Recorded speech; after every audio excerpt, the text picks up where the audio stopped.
મિર્ચી morning. ભૂકંપ આવ્યો, ધરતીકંપ, એ વખતે તમને ડર લાગ્યો હતો?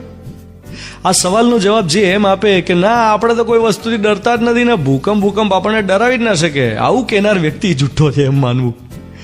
ડર તો બધાને લાગે. હિટલરને લાગતો અને સિકંદરને લાગતો. નાનપણમાં કોઈ અનુભવ એવો થયો હોય જે મોટા થઈને ભય પેદા કરે. મારો એક ફ્રેન્ડ છે, એને સાપનો બહુ ડર લાગે. હવે આમ આખી લાઈફમાં નરી આંખે તો એને સાપ ક્યારે જોયો પણ નથી, પણ ફોટો કે ચિત્રમાં જોયે ને તોય ડરી જાય. કદાચ અમુક લોકો એવાય હશે કે જેને આ વાત સાંભળતી વખતે સાપ શબ્દ સાંભળ્યો એમ જ પરસેવો છૂટી ગયો હશે.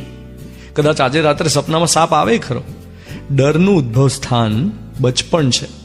ઘણા બાળકોને તોફાન ના કરે એટલા માટે ડરાવવામાં આવતા હોય કે પોલીસ આવશે, પકડી જશે, બાવો આવ્યો, જો પેલો માળિયામાં 17 સિંગો રહે છે, જાઓ બોલાવો એને, બાવાને બોલાવો કે લઈ જાઓ અને તોફાન કરે છે, લઈ જાઓ.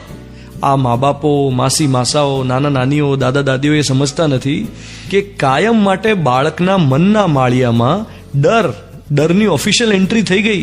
મોટા થઈને પણ એ ડર તો રહેશે જ, અને ડરનું કોઈ લોજિક નથી હોતું. આ ડરમાંથી જ અગ્રેશન જન્મે છે, ડરમાંથી જ ગુસ્સો જન્મે છે, ડરમાંથી જ શસ્ત્ર જન્મે છે, ડરમાંથી જ બહાદુરીનો ખોટો દેખાડો જન્મે છે. એટલે આજ પછી કોઈ બાળકને ડરાવતા નહીં. આમ કર નાખું, તેમ કર નાખું, એવું ના કરતા please. You are listening to Mirchi. હું છું Dhvanit. Good morning my dear.